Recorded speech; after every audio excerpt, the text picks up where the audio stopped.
Hello, everybody, and welcome back to the Boss Rush Gamecast, your bi-weekly games discussion podcast. I am one of your hosts, Patrick Klein, and alongside me this week is the girl who will always vacation any vacation she can get. Please welcome Jess Taylor. Hi, everyone. There's nothing wrong with that. You got to enjoy your vacations. Mm-hmm. Yeah, I'm taking Use advantage the of my time that you PTO. Yep. But yeah, it's nice to be back. Hell yeah. Hell yeah. Yep. And also with me is a person who, when he can get on vacation, he too will try to vacation what he can vacation with. Yeah, Hopefully this spring, right? yeah, we're trying. It's kind of funny because I have two groups. Like, you guys are going to PAX East. I got another group of friends that wants to go to PAX East, and they're dragging their feet over lodging. Do we want a hotel? Do we want an Airbnb? How far away from the city do we want to be? Do we want to take public transit? Do we want to take Uber? And it's like all this indecision. And I'm just like, at this point, I'm just ready to just like, I don't know, pitch a tent out in the middle of the street and then just camp out there. I mean, I gave you a quote what we would offer you. Dude, that's a big quote, man. That's a big quote. That's a little bit more than I was anticipating. Wow, did you get like a super fancy Airbnb? That's why I was like, dude, where are you guys staying? Like, you're paying that much money. But, no, that's that boss rush money. Yeah, the wonderful boss rush money that, we have because of our awesome success. Hell yeah. No, it's the price of like being about within a mile of the exposition hall. That's the way to go because, I mean, the public, like, I was actually talking with Stephanie because I asked her, like, how's the public transit? Like, horrible. So she's like, it's fine. It takes a little bit longer, but it really kind of depends on what you want to take. Do you want to take the subway? Do you want to take buses? Everything. Let me explain this. This is where you are. This is where the exposition, the center is. Yeah. How you have to get there is essentially that there is water right here. For those out there in listener land, he's waving his fingers around the camera all willy-nilly. So Boston is kind of a mess of a city. Like, I don't know. I think the city got too big. And it's like, yeah. They didn't bother expanding the roads. They still have the same old carriage roads that they started with. Yeah. But now, with more people on them. So, yeah. Traveling in Boston sucks. But they have water taxis, which was one of the coolest things I've ever done. Yeah, the water taxis. Yeah. I was so fascinated by that during that time. Hey, because the weather. They were there when I went. Yeah, I went. Yeah. Really? When I went for March, they had it available. Yeah. It's just expensive because I don't think you can split it like a Uber. I think like every person has to pay individually. At least when I tried to book it for more than one person, then it let me like split it. So it was very expensive. I don't know if that's convenient or not. I don't know. But just to go to experience it, it was cool. I was like, ooh, I'm like taking a water Uber essentially. Yeah, right. Well, yeah, you got like half of the city. You got half of the city that's divided by that, like, wharf or whatever they call it. So it's like you could be like a mile away from the expo center, but of course it's going to add an hour and a half because you got to either drive all the way around it, take that bridge across, or a water taxi. You could go under in the tunnel. Still takes time, but now you're under the ocean. That'd be cool. I'd do that. It is kind of cool, actually. I don't know. Like I said, we'll see. We'll see how it pans out. I'm not going to tent camp on the street. Not going to do it. So, yeah. It's okay. I'm sure there's homeless places you can pretend to camp at if you really there's want a lot to. There's a lot of like dorms there where it's like if you just like need a place to rest your head and you don't mind just kind of like sleeping in a dorm with other people in it, like kind of like a hostel or whatever. Like there's those options. So I was considering those. I don't know. Yeah. So I'm looking at our docket, and Corey decided to change everything, and you know what? That change kind of made me not do our normal random topic. And I had a good one, too. Oh man, should we start over? We're gonna start over. Hey everybody, welcome to the Boss Rush Gamescast, a podcast where we talk about, in honor of episode 007, we're gonna talk about who our favorite James Bond is. Really? Yeah. Pierce Brosnan. He is a fun James Bond, I will say that. He's probably my second favorite. Yeah. I have only seen the ones with Daniel Craig in it. Well, there you go. Then that's your favorite. Mm-hmm. That's my favorite. Yep. Yeah. Daniel Craig was a very untypical James Bond. Like, James Bond is usually a little more campier, with the women and the gadgets and just... Daniel Craig was a good action star, but he wasn't I don't know, he didn't seem suave enough. Like, James Bond has a little bit of charisma, whereas Daniel Craig is just point me, bad guys, I shoot, Mm-hmm. Yeah, that's kind of how I thought. And me personally, I was a Roger Moore fan. That's the first James Bond I saw, and I really liked a lot of those movies. Cool. I mean, give credit to where credit's due. Sean Connery, the original, the OG. Mm-hmm. Yep. But yeah, for me, Pierce Brosnan. I think GoldenEye, it still stands out as one of my favorites that I've seen. I haven't seen all of the movies, but still, it's one of my favorites. So, probably my favorite James Bond isn't actually a movie. I really like that Everything or Nothing video game. That was good. I was going to ask if it was a video game. That was good because that was Pierce Brosnan actually doing his likeliness and voice. Mm-hmm. And you had Willem Dafoe as the bad guy, and Shannon Elizabeth was the Bond girl. Yep. Wow, that's pretty cool. I didn't know that. And it was completely original story, so it was the best of James Bond in a video game form. I thought it was a good game. It was a third-person action adventure game, so a little bit different than some of the James Bond games we got, like the first-person shooters. But I thought it was good. Yeah, I should play that in my month of retro. Well, there you go. In honor of 007. Yeah, I'm gonna write that down. Happy to help. I'm gonna forget. Cool. I am getting to that age now where I have to write simple things to remember in my calendar on my phone. Tomorrow, bring this, or hey, tomorrow after work, go do this thing. So maybe I got too much on my plate. I feel like I have to do that too, but I think it's just because I have a lot going on also, and I just forget. Especially if it's something minor like water my plants, I forget. Hey, calendar, water your plants. I need to start. Work keeps telling me I need to come up with a list of my own, and it's I used to pride myself in having everything up here, and now it's I got too much to do, and the less important stuff kind of gets more way-sided. And then I forget about the less important stuff. The less important stuff gets put in a backlog, huh? Mm-hmm. Of work. Backlog. Yeah. Of work. Of work. Yep. Anyways, now that we, went back and fixed that, and also we introduced Retro Stoy, because I haven't actually named you. Yeah. Wow, this, you know what? I might have to change some of this on the docket so that we can, it threw me off. It threw me off. Well, yeah, when it's not your notes and not your docket. So, yeah. Mm-hmm. But you know what is ours? The stuff that we've been playing, watching, doing, or have collected over in the past few weeks. Yes. So, Taylor, welcome back. Thank you. Am I going first? Yes, that's what that means. Actually. Oh, I am? Boy. Oh, okay. You know what? We'll make it Stoy first. Oh, okay. Threw it for a loop. Mm-hmm. Yeah, I'm not prepared for this. I wanted to play some PlayStation 2 games over the last couple weeks. So one of the first ones I honed in on was Rise to Honor, the Jet Li game.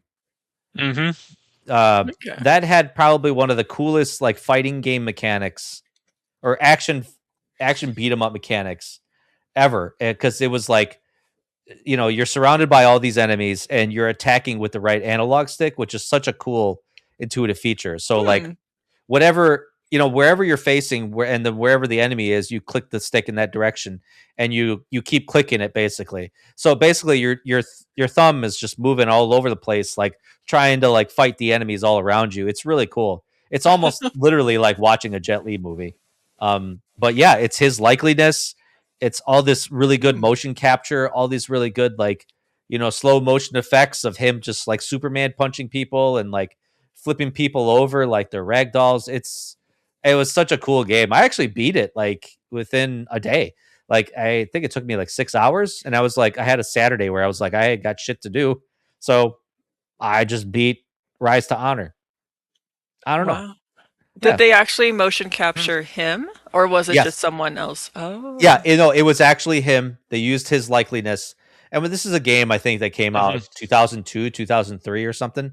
So he was at almost not quite he was pretty much at the height of his career, where he was like, he had these like really good action flicks like Romeo Must Die, Unleashed. I think The One was an interesting one. Remember when he was in Lethal Weapon 4? Yes, he was in Lethal Weapon 4. I wonder if that was his first American movie.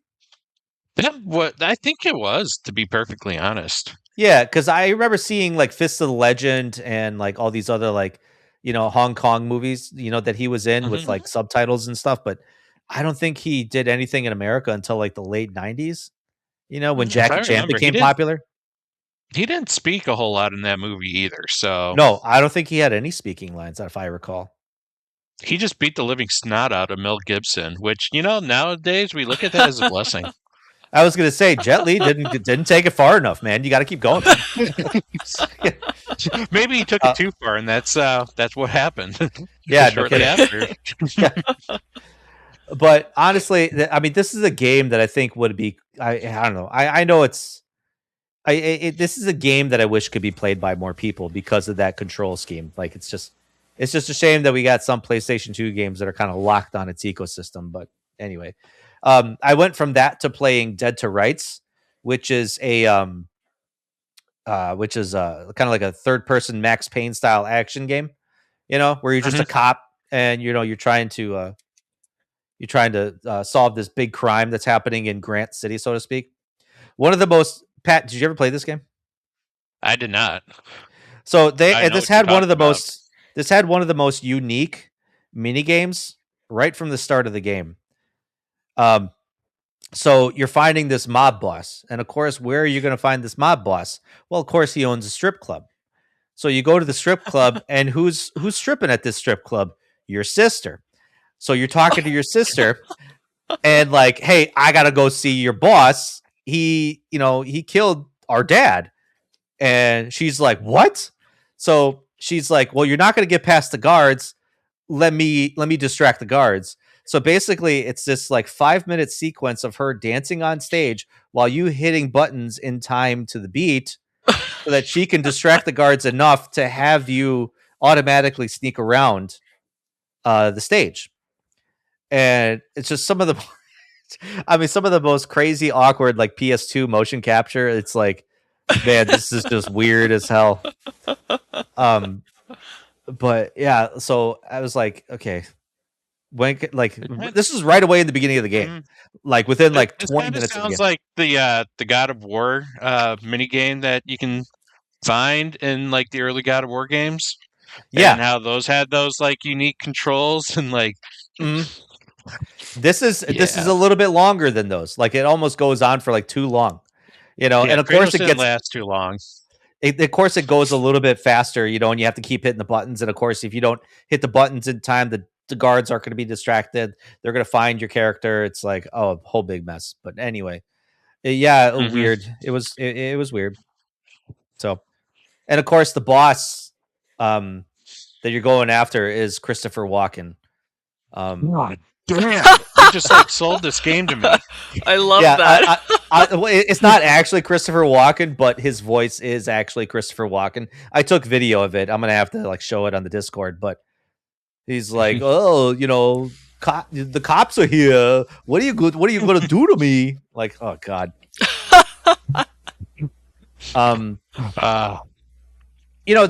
This was a time that the early 2000s was like that kind of like aggro cool bro dude stuff, like Mountain Dew, Doritos, chips, and like just a bunch of bros just shooting and killing everybody. Like this was a time when it was just like, you know what, we don't give a shit about story. We're just gonna put you in this scene, just shoot all these people.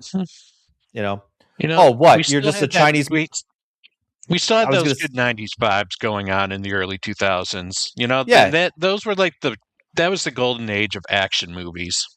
Yeah, where it was like, we don't give a shit about a story. We're just, we're just here for the thrills. We're here for the stunts. We're here for the action sequences. Thrills with guns in slow motion. Hell yeah. I mean, any Jackie Chan movie, any Jet Li movie, not a story really that's worth bragging home about, but man, the fight scenes and the action sequences, that's what you showed up for.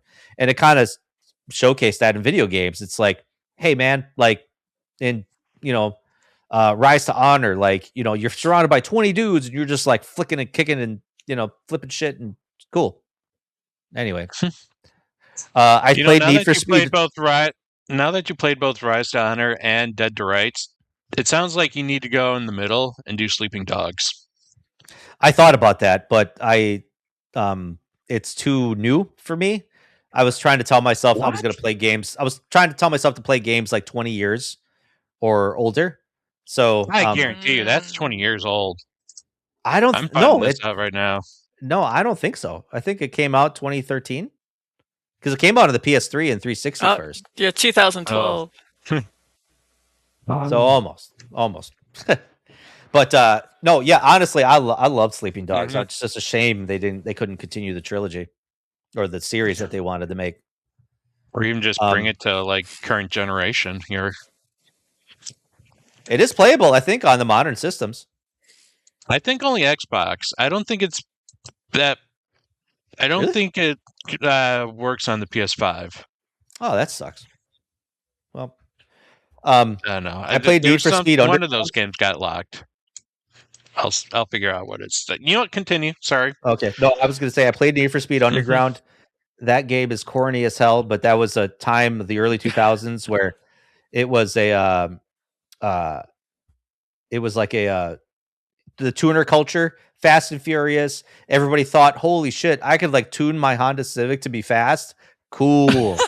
So like it took advantage of that culture at the time. And it's hard to explain to like maybe kids that didn't grow up in that time, but like that's what it was like. Like that was a snapshot in time that it's like, wow, this game's kind of lame. It's like, nah, that's what it was like back then.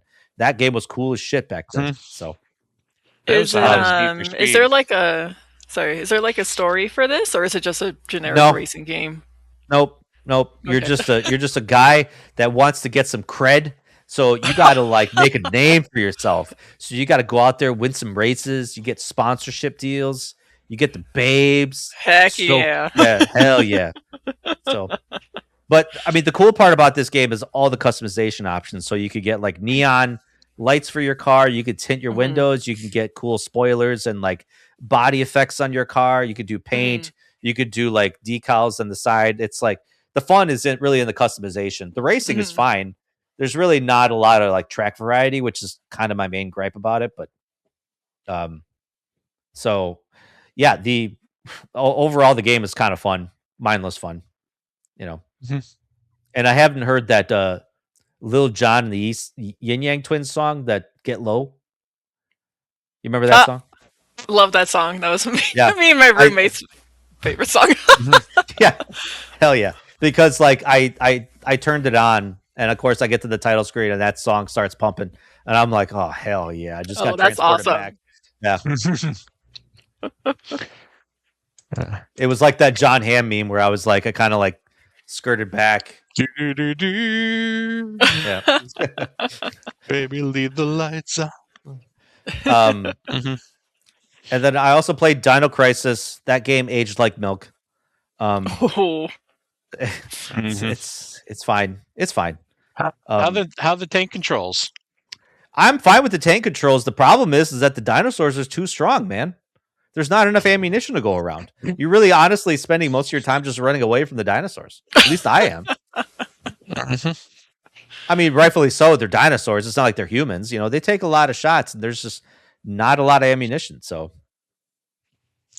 those were the days of survival. This game needs a remake. It does. Yeah. I trust Capcom will maybe focus on that once they're done with Onimusha. I feel like they have to. I feel like, they do. Yeah. If they're bringing Onimusha back, they have to bring Dino Crisis back next. I think there's enough of a fan base. It's a small fan base, but there's enough of people out there that are clamoring for this. So, and there are plenty of dinosaur horror games that are like trying to come out. Granted, the first one this year really did horrible, and it's highly recommended you don't play it. Wait, which one was that one? Code Violet. I heard someone mention that. It's bad. It's like it's got a 30 on Metacritic. Oh, snap. It doesn't help that the creators of the game are basically trashing anyone who trashes their game and say it's a skill issue. Oh, that's mature. That's a feature in the game and not a bug. Yeah, like, bro, you're not Bethesda. Like, it's like we made our game for gamers. Yeah, and their whole comment about like, we didn't put this game on PC because we don't want people hypersexualizing our main character.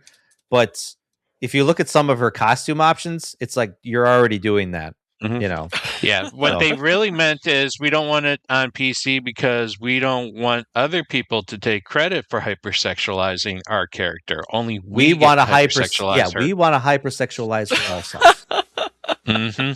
Yeah. Anyway, going back to Sleeping Dogs, you can play it on the PS5. However, it was delisted from the PS5 store due to the fact that optimization sucks and crashes a lot. Huh. Okay. Well, Xbox is the place to play old retro games, so that's what they say. Yeah. I mean, that's the only thing that they got going for them. Anyway, my brother got a Crunchyroll account, so he shared his login info with me. So I started watching Demon Slayer. Holy shit. Nice. That's a good series. That's a good series. God, I'm hooked. Like it's one of the you get stuck in it where it's like the way every episode ends, it ends on a cliffhanger. I'm like, well, I can't stop watching now. I gotta watch the next 5 episodes. It's like one battle takes 3 episodes. It's like, geez, how long is this thing?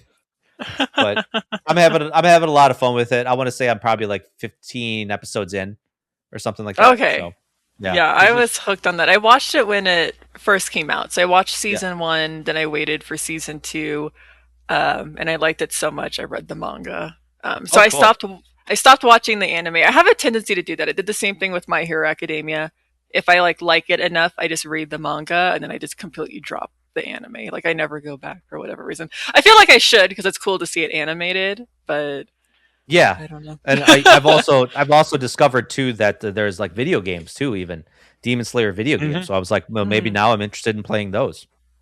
So we'll see. I hear they're good actually. So yeah, okay. That's actually surprising. Yeah. I typically feel like anime video games are not good. Yeah, right. No kidding. To me. So. I mean, the Digimon ones have been doing pretty good too. The quality has been going up, I feel. Well, the Digimon ones are fun. My sister loves all the Digimon games, and she got the newest one that came out, I think, Time Stranger or something? Time Stranger, yeah. And it was funny, actually. Child from Genshin Impact, Child's voice actor voices someone in the game. So we were playing that the right game. Away, I bet. I did, instantly. I was like, that's Griffin Burns. I know it. Yeah. I will also be talking about a game where he voices a character. Ooh. Wow, okay. Look at him go. But Stoy also talked about something where he voiced a character, if I remember correctly. He's in Demon Slayer, isn't he? I'm listening to him in Japanese. I know. He is in Demon Slayer, but same thing. I always watch everything in Japanese with subtitles also. So yeah. I wouldn't have known that. But I know which character he voices. Okay. But yeah, there's it's just funny how it's you could take such a serious dark tone world, dark tone story, and dark characters, and all of a sudden introduce that one guy that's like I forgot his name already. That's like you first come up to him, and he's like begging this girl to marry him, and he's like crying and like flipping his shit, and it's like, okay, all right, this series took a turn now, and it's like this guy is like a demon slayer, but he's deathly afraid of everything. Yeah. And it's like all he's doing is like screaming and crying and hooting and hollering throughout all these episodes. I'm like, man, what is happening here? And then of course they meet another demon slayer that's just as crazy. And it's like, wow, okay, all right, this series flipped the script a bit, Are you talking about Inosuke, the guy that has like the boar head? Yes, yeah, the boar head, yeah. They made fun of his face because he's like, you have the face of a girl. Yeah. It's a very pretty face. He was my favorite character. He's like so funny to me. He just I don't know. Yeah. But yeah, no, it's I like, I don't know, I just like some anime where they can kind of like blend, it's like over the top humor, but then also like kind of like dark serious themes. It's like pretty cool that they can do both, because it keeps you interested. It's like, oh man, holy shit, this story's dark, and then all of a sudden it just flips the script into something kind of wacky. So I like it. Anyway, that's really what I've been doing and playing and watching. I think that's why I like the Tales series as a video game, is because they had some like dark serious topics, but then you also have like weird like corny banter between the characters. Yeah. Oh, yeah, their skits are always so funny. I like the skits. All right, Stoy, don't you have something to show? Oh yeah, this is going to be a live unboxing. I have I got the Monolith edition literally in the mail today. So that's right, people, watch this on YouTube. Watch this on YouTube. So this is the Claire Expedition 33 Monolith edition. They sold out of this right away, so then they ran a second run. I think I pre-ordered this in May. So I get a journal. It's kind of cool, I guess. It's probably blank, so you could like probably write in it or something like that. I don't know. Get this really sick that way you can leave it for those that come after. Yeah. That's so I got this talk really about cool your expedition where muscles are going to save the world. Yep. Oh, is that a steelbook case? This is a steelbook, yeah. So it doesn't. That's so nice. They gotta tell you when you buy it. They say this doesn't come with the game, and I'm like, okay, I get it. So wait, really? Yeah. I mean, I already had the game, so it's like I wasn't like too concerned about it. But I think they got to remind people every now and then, like, hey, this doesn't come with the game. Which some. So this is. I didn't know that was a thing. I guess I just assumed it would come with the game, so that we don't have to buy it and the game. What was it? Marathon's some collector's just editions doing it now. Yeah, some collector's editions are like, hey, this is a collector's edition. It doesn't come with the game. Maybe it's because the collector's edition arrives so much later than the game comes out, so they probably just assume everyone bought it already. Yeah, doesn't need a second one. Ooh, it's the Monolith. This is pretty. This is pretty. This is solid. Is it hefty? Yeah, it actually is. Like, it's not plasticky or anything like that. It actually feels. Oh, it's got a. It's a music box, if I remember. It's a music box. I can't hear it. Oh, okay. It's very quiet. Oh, I can hear it.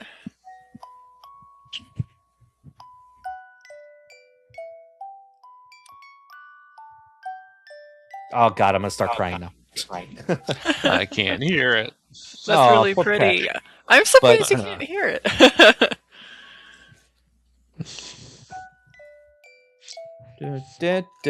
Yeah. Okay. Anyway, so this is cool. I like this. That's really cool. I pre-ordered it a long time ago, so I really don't know how much I spent on this. Maybe 100 or something like that. But yeah. Oh, that's actually not bad at all. $100. No, it was a good price if I remember. Yeah. Oh, that's it. Okay. All right. Well, cool. Thanks for coming to my. Thanks for coming to my. Yeah. I was like, I have to share this. I have to unbox this because like I opened the box sleeve and I was like, I should probably wait for the podcast, so I just closed it. Yeah. We appreciate the exclusive content. Yeah, very cool. follow our YouTube channel. Don't forget to smash that like button and hit that subscribe button.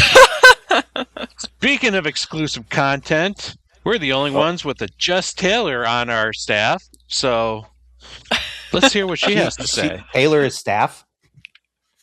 Just Taylor is part of our staff. Yep. Got it. Okay. So the first thing, to no one's surprise, I'll talk about is Genshin. I'll try to keep it short. But last week they had the 6.3 update, and this was like a very major update because it was like the resolution of the entire story in the current nation. So we're currently in a nation called Nodcry, and every update they've been releasing 2 main quests, Archon quest, and this one released the final 2.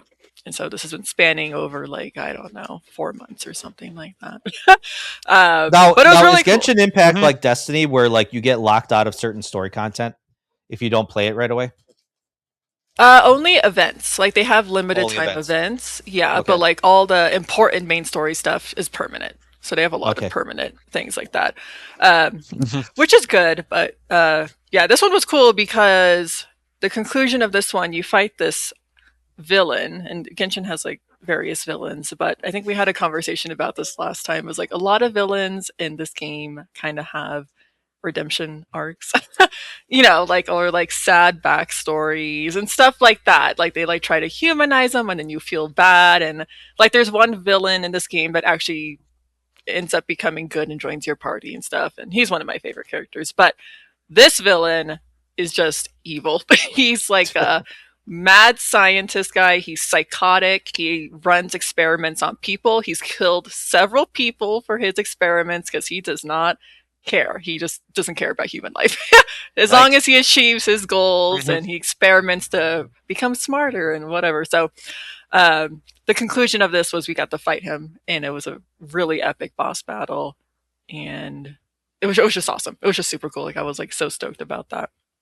And then they also added another area to explore, and exploration's like my favorite thing to do in open world games. So I've spent several hours exploring in it already. So that was exciting to have a new area to explore. So now that you said this part of the story is finished, what happens with like 6.4 through 9? Are they just additional like side stories, or do they build up to 7.0? Yeah, so they release a new nation every year. So the next nation will come out in like August probably, and that'll be the continuation of the main story. But up until then, they do side stuff. So like they'll probably have us go back to an older nation and add content to that nation, if that makes sense. So it'll still be like important content. It's just for older nations and side stuff, like maybe stuff they haven't addressed yet and whatnot. Or they do events. You know, they have like festivals and like fun stuff to do. So they so these nations are actually based on real places? Yes. Okay. Yep. I just Googled it. So there's like Mondstadt, which is like European, Germanic or something. Liyue, Inazuma, Sumeru. Yep. Okay. Yeah, Liyue is like based on China. Inazuma's Japan. I think Natlan's is like the Middle East. Africa. Yeah, Middle East. I think Natlan's Africa. Fontaine was France. Natlan is Latin America. Okay. I know there's a lot of African influence in there too because of the music and stuff. I would say that's one of my favorite things I love about Genshin is every nation, because it's based on somewhere kind of in real life. A lot of their character designs are like designed based on clothing and stuff that people kind of wear there. And the music, I'm obsessed with Genshin's music. Every nation has music that's inspired by that real life nation. So Inazuma's music is very Japanese inspired, and they use a lot of traditional Japanese instruments. Natlan, because there was some African influence, they have like tribal chants and stuff in it. Fontaine, because it was France and I think London kind of inspired. They have a bunch of inspiration from like Bach and classical music. So every nation, like they actually put a lot of detail into it and like thought into it based on the real life places, which is like super cool. Like I love that a lot. It's very unique. So which has been your favorite nation so far? Ooh, that's a toughie. I liked. That's a tough one. Well, because like my favorite nation doesn't necessarily have like the best story. Like I just have a nation I love. I think story-wise, Fontaine's probably the best by far. Natlan had a really weak story, but that one has cute little dinosaur creatures in it called saurians. And they're so cute, and you can control them and solve puzzles with them. So it's almost like Pokemon. The humans live with the cute saurians in like peace, and I was obsessed with that one. So Natlan was like super fun for exploration, but weak story. So I guess it just depends. Cool. Yeah. Super cool. I have no concept of it, but it just looks so big. It is very big now. And it would almost be daunting if like you're a new player and you're just like, hey, I want to try this Genshin Impact game. But I mean, you're not going to be starved for content, that's for sure. Yeah, I feel like it'd be extremely daunting for a new player because obviously I've been playing for like 4.5 years, and like when I first started, there was only 2 nations. It was so tiny, and now they have so much stuff they've added over the years, so it's crazy. But yeah, it is a lot of content, so you always have something to do. Stoy, I tried to play it last year. I played it for over 24 hours, and I just beat the first nation. Wow. Yeah, it's a lot. And then I tried to explore, and it took like multiple hours just to get like one little segment of that map to almost 100%. But I couldn't get full 100 because I couldn't get out to this far off island. For reasons, and the exploration takes a long time because there's so many puzzles and treasure chests and side quests and stuff. But as I said, that's what makes it fun. I love open world games for that reason. So the other game I've been kind of playing is the Silent Hill 2 remake. I still have not beaten it. I'm playing through it. Hell yeah! Very slowly. I play it with my sister and her boyfriend. They like to watch me play horror games because I scare easily. So like they watched me play Until Dawn, and they found that so entertaining when I was playing Until Dawn. I can only imagine, yeah. So they're watching me play Silent Hill 2 remake. So far, nothing has like. Oh no! I reached a part in the game where they introduced new enemies. They introduced, I think they're called the mannequins. So it's legs on top of legs. Been jump scared a couple times by those because they're very good at hiding, and they go up against a wall, and I'll just be in like the kitchen with my flashlight. I got to the part where you went from one apartment to another. So the apartment was all dark, and I had my flashlight, and I'm like looking around the kitchen, and then I turned to the left, and it's just like right there, and I was like, "Whoa! Like, where'd you come from? I did not see you." So after timed so well because you see it, and it's like, "Hey, there's one of those." Bah! Yeah. Like it's timed so well. They are. But I became so wary of them. I got jump scared like 2 times initially, and then like after that, it was like every room I entered, I was like, "Where are the legs? Where are the legs at?" Like I was like super like looking for them everywhere because I knew now. I was like, "No, I ain't getting jump scared again. These guys they're scary. Those ones freaked me out." And then I got to see Pyramid Head for the first time. I finally ran into him, and he killed me the first time. I didn't know you weren't supposed to kill him. I was gonna say, what? I didn't know you weren't supposed to kill him. I guess you're just supposed to run around and let time, just like waste time. So I tried fighting him, and it didn't go well, and I died. And then Jonathan was like, "Don't do that. You're just supposed to run around for him for like 5 minutes or something." And I was like, okay. But even then, it was terrifying. This is my first Silent Hill game. He was scary. I don't know. Pyramid freaked me the F out. I thought he was going to kill me. Like I was like trying to run away from him, and he's just smashing everything with his giant weapon. And he got really close to hitting me a couple times. And I was like, my heart was like racing really fast. I didn't like it. I was like, dude, leave me alone. And it lasted forever. I don't know how many minutes you have to waste, but I felt like it was lasting forever. And I was like, dude, please just go away. I'm tired of running away in circles trying not to die. But that's as far as I got. So I can't wait till you play more. I can't wait to hear more.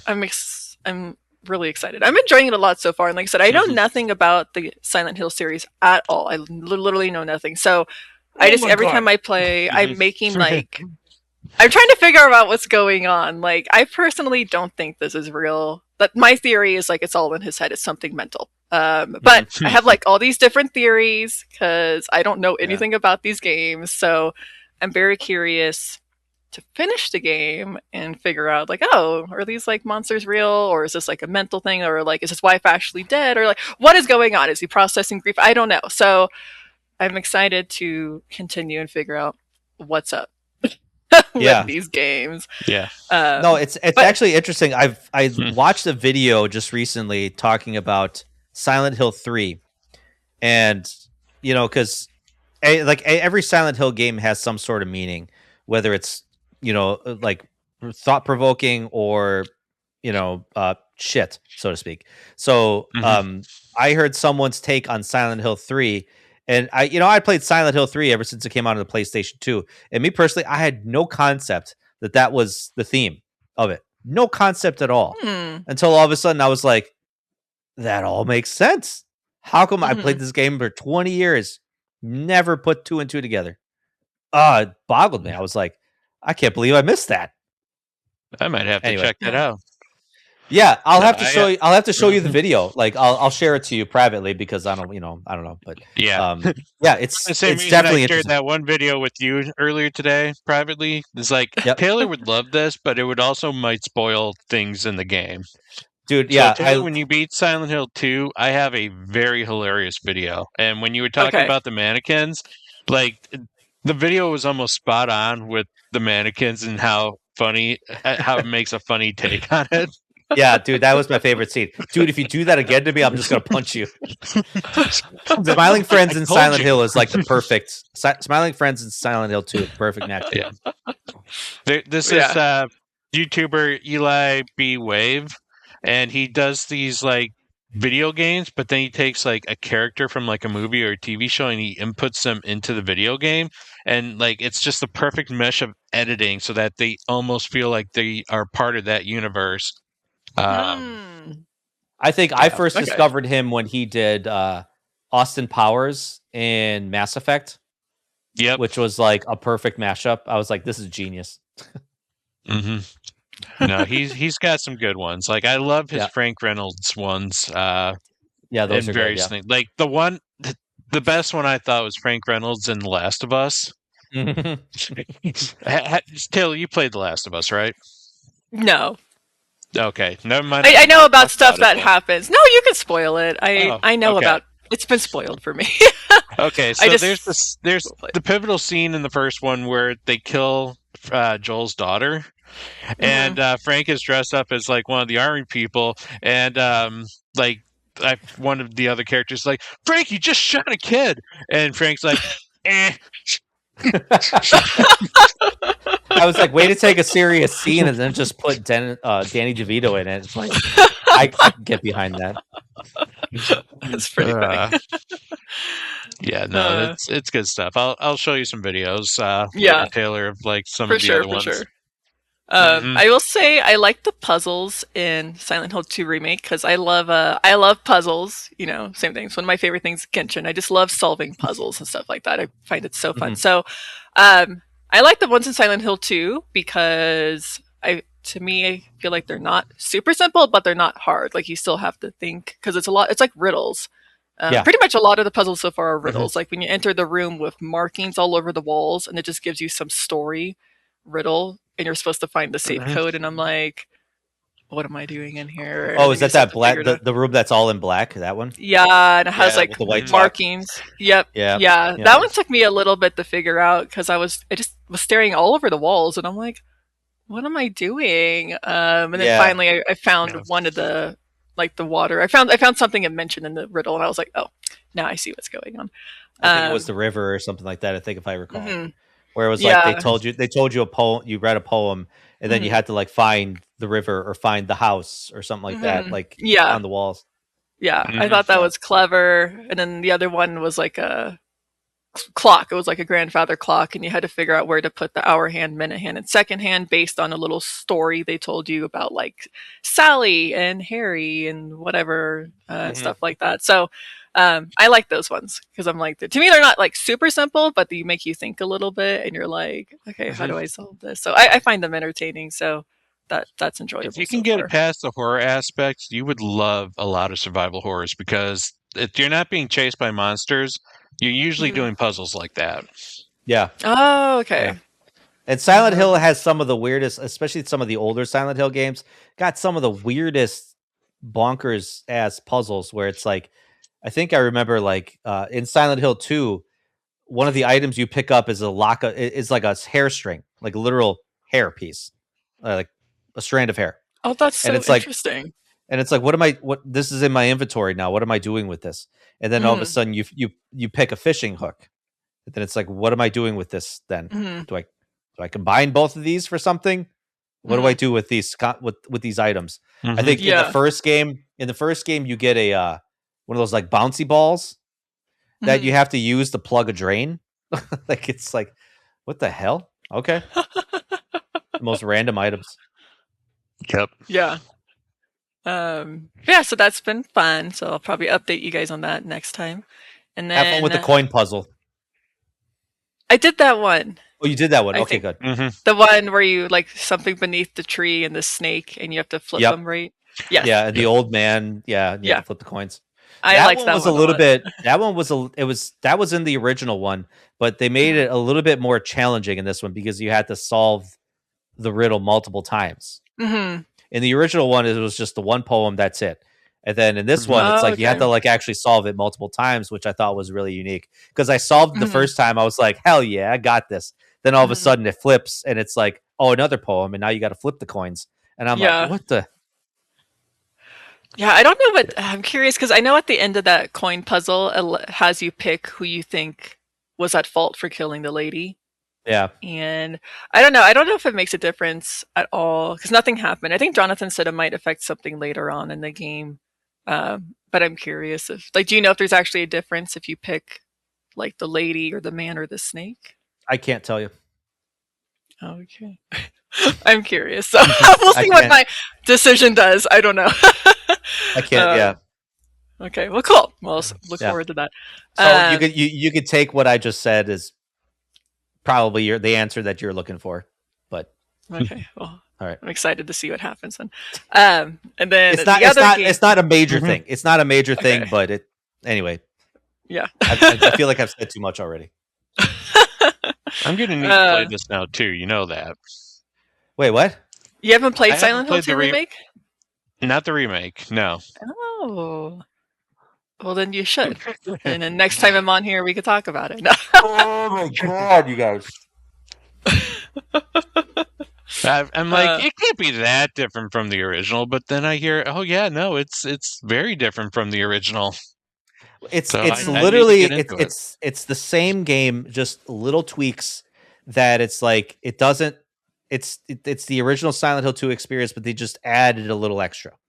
You know, they took a lot of the same puzzles and just added something a little bit extra. Or it's like, hey, they took the apartments and just added a few extra rooms, making it bigger. You know, making it longer.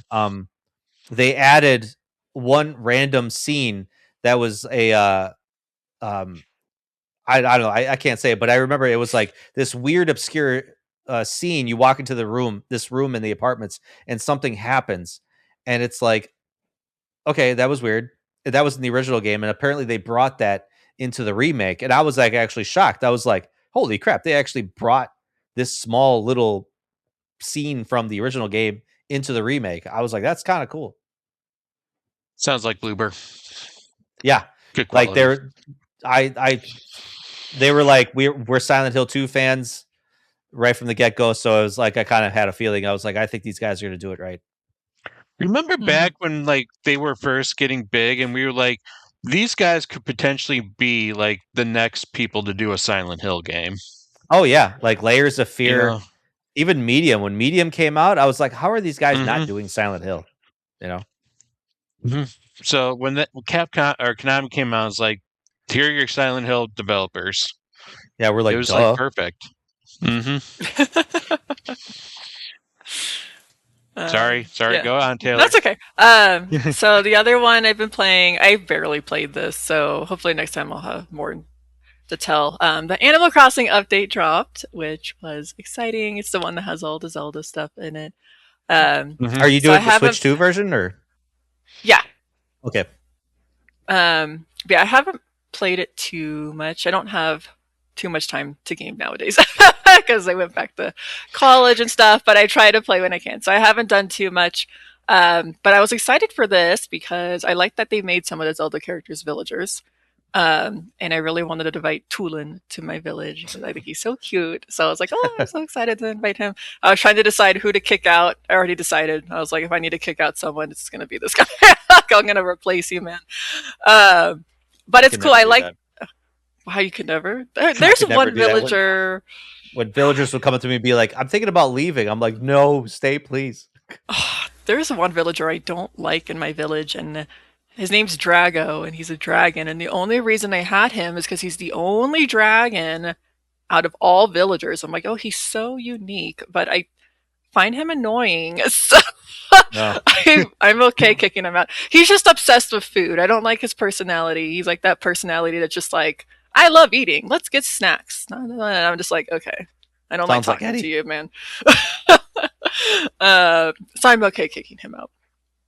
But I like that they added the hotel resort one that you can decorate, because I think it was Happy Home Designer was the one you decorated.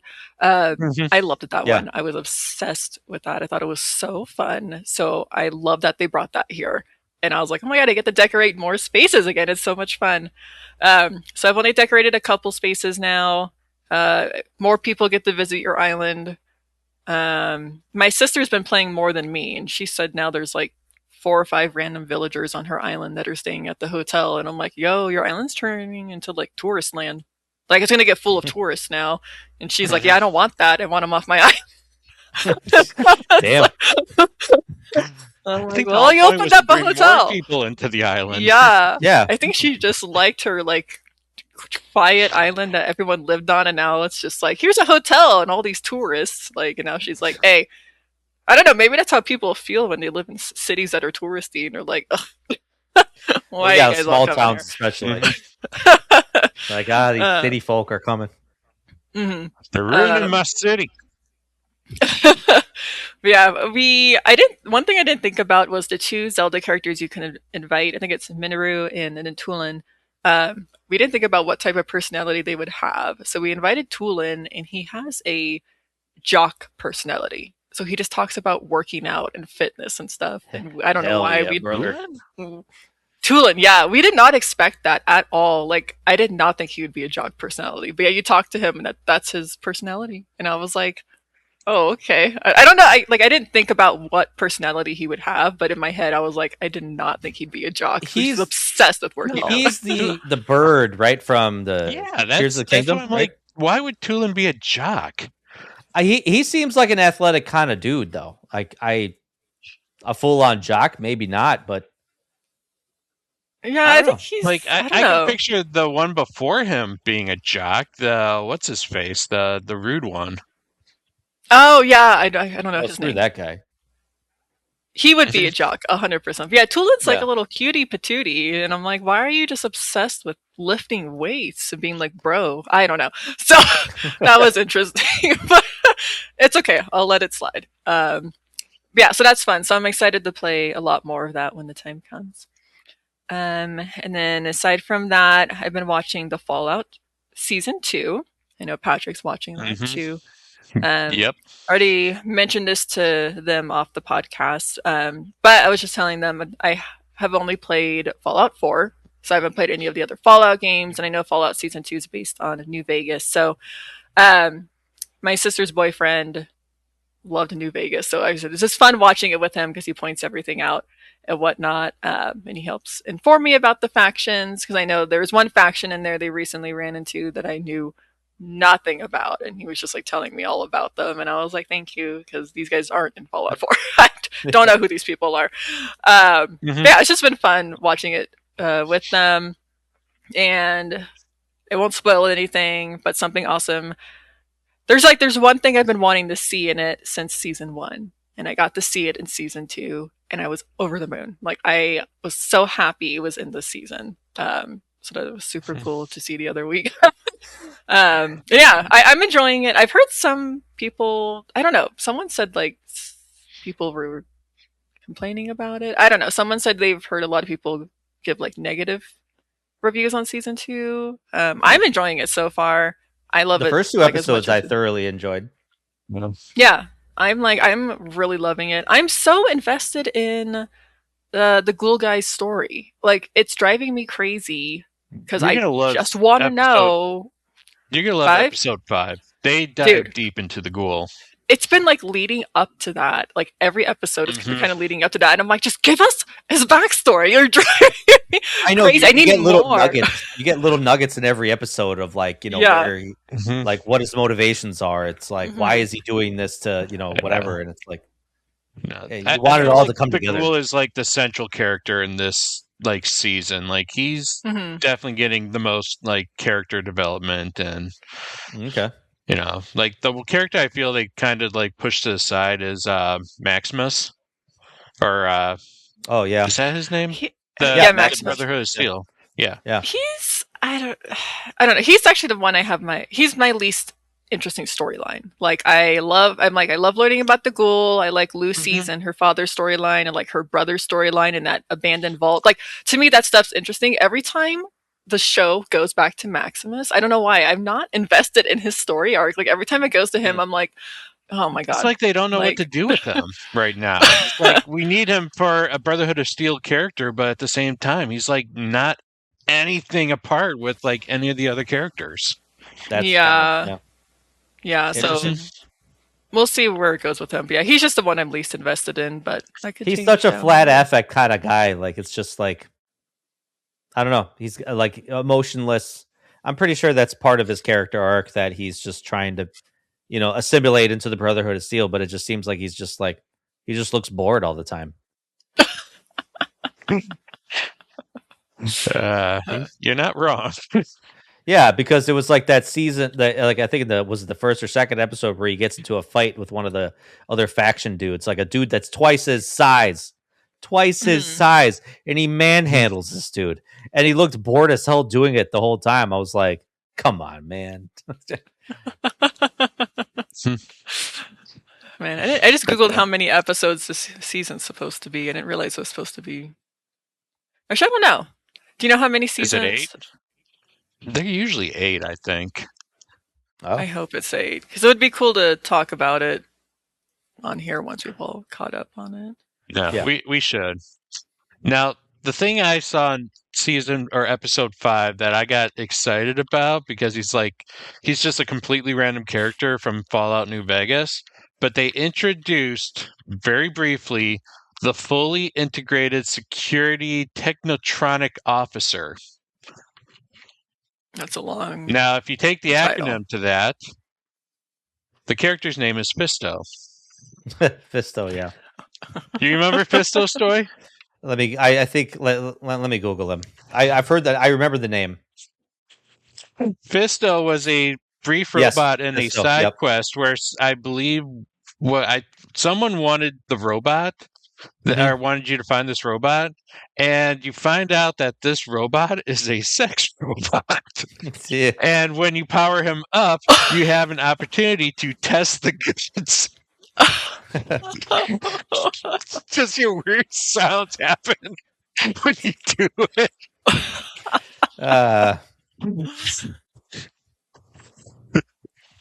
That's hilarious. I've never heard of this guy. So Fisto makes a brief appearance in episode 5. Oh, that is so funny. Oh my god. Yeah, he's a robotic prostitute. That's what they call him. He's basically a security robot that just transformed into a sex bot. Yeah. I was happy to see that. I'm so curious, how that interaction's going to go in the show. The showrunners of this show, I love just the detail that the showrunner puts into this. Like, there is a lot of care to make sure that this is definitely the Fallout universe. I mean, you had things like the Sarsaparilla, the Sunset Sarsaparilla plan, distribution plan was in it. All just various things in Vegas. You saw a brief faction in episode 4 with the ghouls. All looked like a certain music inspiration. Yeah, that's actually a gang in New Vegas. That actually had mentality back in those days. It's just really cool. Even Mr. House looks just like Mr. House does in Vegas. So that is like the clips I saw of him, I was like, wow, he nails it. Like it's a very good representation of what the video game was. And what's cool is it takes place after New Vegas. So you see New Vegas now, and you're like, wow, things have changed. Cool. Yeah, cool. I feel like it's cool. Like I said, Jonathan's been, every single time something pops up that he recognizes, he gets like so excited. Yeah, I remember I learned what sarsaparilla was. I actually didn't know that was a real drink, because when they showed the sunset sarsaparilla, I was like, is that an actual thing in real life? And I didn't know that. And now it was an educational moment. I like Googled it, what it was made from, what it tastes. Well, they said it's similar to like root beer, kind of. I guess it's an ingredient in root beer. And so, yeah, I actually bought a bottle of it. They were selling Fallout themed soda. I actually bought a bottle of it at my local game store a while ago. I actually still have the bottle. I don't know why I didn't think about bringing it, but yeah, it was like a cool educational moment. Yeah, we just like paused it instead of Googling it. I was like, what is sarsaparilla? Yeah, cool. Okay, and then things that I've gotten this week. So I was very behind on getting my sister Christmas gifts because I was so busy last year. So I gave them to her yesterday because I had them all imported. So they just took a while to ship here. I had to get a bunch of stuff on eBay. So I'll show you 3 of the things I got her because I thought they were so cool. So Genshin released a TCG set, but it's in, I think, Japan only or China only right now. It hasn't come to the US yet. So I got her a little holo version of her favorite Genshin character. It's like really pretty card. It actually looks really cool in real life. And I'm really hoping that someday they'll bring the game over to the US because I will play it like crazy. I got her a cute little mug from the Kirby Cafe. So it has like the little Kirby thing on the back. She's obsessed with Kirby. Like that's like her favorite thing. So I got her a cute little mug for that. And then the most silly one is I got her a trap pinch stapler. So he staples your papers for you because she really likes Trap Pinch and Flygon and Pokemon. He was hard to find. He was quite expensive because they don't make them anymore. But he was worth it. He's like super cute. So now he like sits on her work desk while she's working, and she has that. So that's all I have for show and tell. Cool. Those are pretty cool. You know what? Wario just actually showed something Kirby related recently that you can pre-order. It's like a Kirby winter stuff, and like something I saw that immediately made me think of you, Taylor, is there was like a Waddle Dee making a snowman. Oh, I love Waddle Dee. Find it in yeah, it's cool. Me and Amanda always get kind of like I will matching link stuff it to you. Okay, yeah, because like I usually, whenever Amanda gets like Kirby stuff, she gets me Waddle Dee stuff. I love Waddle Dee, so that's kind of like our matching sister stuff. So she'll be Kirby and I'll be Waddle Dee.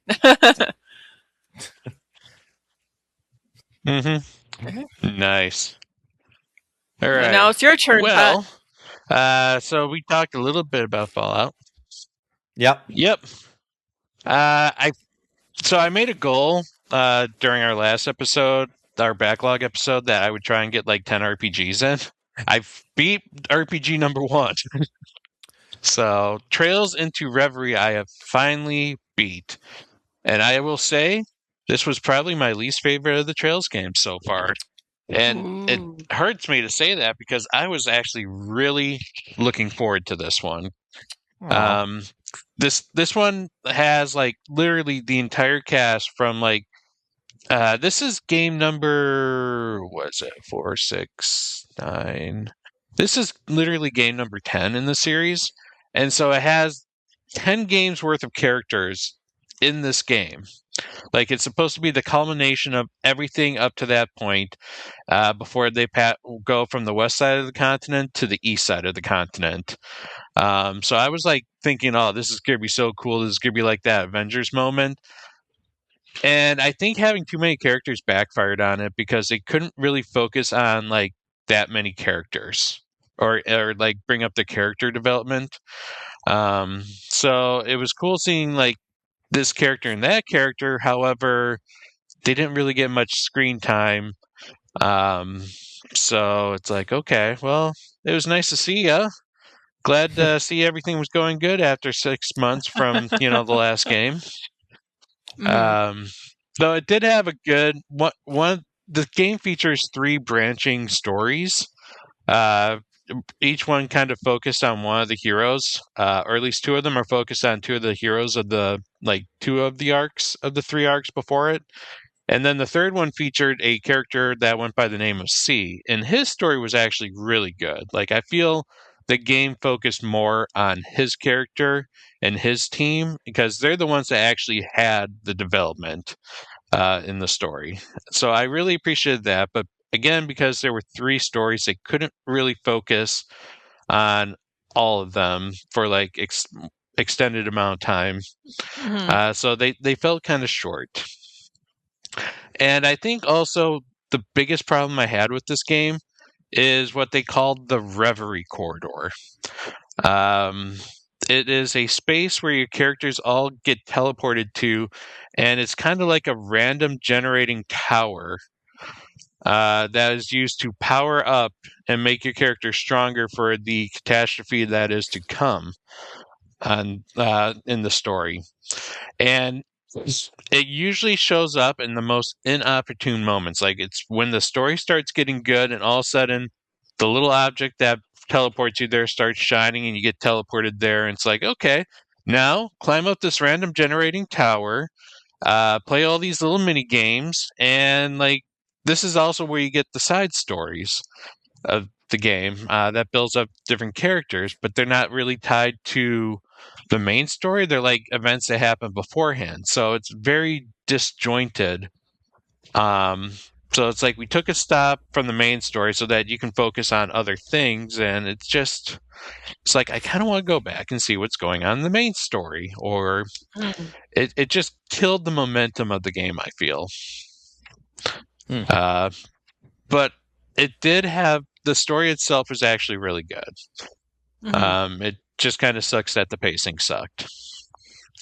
And this is, I found out that Griffin Burns actually plays a character from the Tales of Zero Azure story. He plays a character named Wazi Hemisphere, who is a priest of the...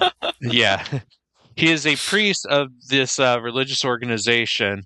However, he was also, before he became a priest, he was also kind of like a male prostitute and leader of a gang. So he tends to be like more of the lighter conversations and like flirts with everyone, man, woman, and just like, I'm like, this definitely is a Griffin Burns kind of character. He's very flirtatious, but a bad boy. You checking him out right now, Taylor? I am. I'm curious what his character looked like. Yeah. I can see that personality. I can see him fit the look of that character. So. Yeah. So I'm glad I'm done with that one. I think instead of going on to the Trails into Daybreak, I think what I'm going to do is I'm actually going to jump to Trails in the Sky, the remake of the first one, and try and like get myself acquainted with that storyline before I move on to the what would be game number 11. But basically, the reason I kind of did that is because I'm like, I was 4 games behind and I didn't want to be 5 games behind. So now that I beat that, another game came out this week. Now I'm just 4 games behind again. But I got the collector's edition of Trails Beyond the Horizon. And I was excited for this until I realized I got the Switch version. And all my other games are on the PS5. Warp, warp. Yeah. So I'm not opening this completely. I've unwrapped the plastic, which I hope they will accept back without the plastic, because they did say, we kind of need the plastic on it. But all I really want them to do is change out the steel case and the game. That way I can just have the PS5 version. I'm okay with everything else. Is the PS5 version still available? Like, is it possible for them to swap it? Limited edition sold out. However, most cases, companies put aside like stock of the items in case anything comes out broken, so that you can like get a copy that's fine afterwards. So I'm in the middle of discussions with the support staff, and they said that I can return it, and they would exchange it as long as the plastic was on it. And I'm like, do you mean the game itself or the box? Because as you can see, there is no indication what system this is for. So that's why I opened it. So that's why there's no plastic on it anymore. But luckily, I still have 3 more Tales games to get through before I can get to this one. So I can return it and have all the time I need to get that replaced if I needed to. Are Trails of games the same length as a Tales of game? Like, are they 50, 60 hours? They're long. Cold Steel, like generally they stay within about 60, except for the Cold Steel 3 and 4 were like 100 hours each. They had a story to tell. They made that one a little too long, and I think a lot of people complained about the length of that one. That's too long, man. That's too long. Yeah. But what's cool about this series, it is completely interconnected. Between the events of 1 to whatever game we're on now, 13 or 14, it's only a space of a couple years between all of those. And so you get a lot of reoccurring characters in it. And I always thought that was cool. Okay, let's kind of speed this up a little bit. I played a horror game called Broken Lore Unfollow. I saw this. I've been kind of itching for something new to play. And so I picked this up because it actually did get some decent reviews. And this is a series that literally just came out of the blue last year. And they have like 8 games planned in this series. And it's like an anthology. They're very, very loosely tied to each other. But there are some connections. Like when I was in one level that was kind of a hospital-like level, I was seeing file cases of characters from some of the other games as well as characters in future games, because I did my research and I looked at some of the names of these characters. So it's what's interesting is that these are supposed to be horror games with a focus on like various themes. This one was supposed to focus on the negative effects of social media. So it followed a girl named Anne who is trying to build up her social media presence, but it introduces topics such as bullying and body dysmorphia. Is a huge theme in this game. And I feel like the game kind of hits it a little bit, but not. The theme almost, I felt, kind of lost its meaning. But the horror in the game, I thought, was good. There are definitely some jump scares in this game that I didn't see coming. The gameplay kind of follows it's a first-person walkathon, like a walking sim game. However, there are stealth elements in it and chase scenes. So I would describe it kind of like a light version of Outlast, if you ever played that game. That's okay. Not like, as is it kind of like a hiding? Okay, I was gonna say it's not really intense with the hiding. It's more of try and sneak around them situations. Because usually the chase are more in like a little more of a maze-like setting. So you try to get around them, or if they do find you, then you run like hell. But overall, like it was an interesting video game. I liked what they were trying to do with it, and I'm curious to see a little bit more of more of this series. There's 2 out there already before this, and then I think they have 5 more planned to come out later this year. So it's like they gave this game series to a bunch of little other companies to just kind of all make into one giant series over the course of 2 years. Wait, you said there's 5 more coming out this year? Yeah, there's 5 announced ones that still haven't come out yet. Including a prequel to Broken Lore Unfollow called Broken Lore Follow. But there's one right now, I think, called Don't Watch. And it's got these eyeballs, and you're a guy that's stuck in his apartment complex or his apartment. And then there's another one right now. I Silent think Hill called, 4, you mean? Yeah, basically Silent Hill 4. And then there's another one called Low, where you follow a reporter trying to make it big and trying to get this story in some spooky, foggy Japanese town. And weird stuff is happening, and monsters are chasing you and all that stuff. I'm on the developer Steam page. Man, this stuff is weird. Really, yeah. Because I think there's Broken Lore, Don't Lie, and then Broken Lore Ascend, which is coming soon. Both those 2 are the Ascend one looks interesting because it's a tower climber with ghosts in it as well. Heights and ghosts? Yikes. Yep. Or yokai. Sorry, they got yokai. Right. Yeah. Because it is a Japanese developer, so it's more Japanese kind of ghosts and lore. Mm-hmm.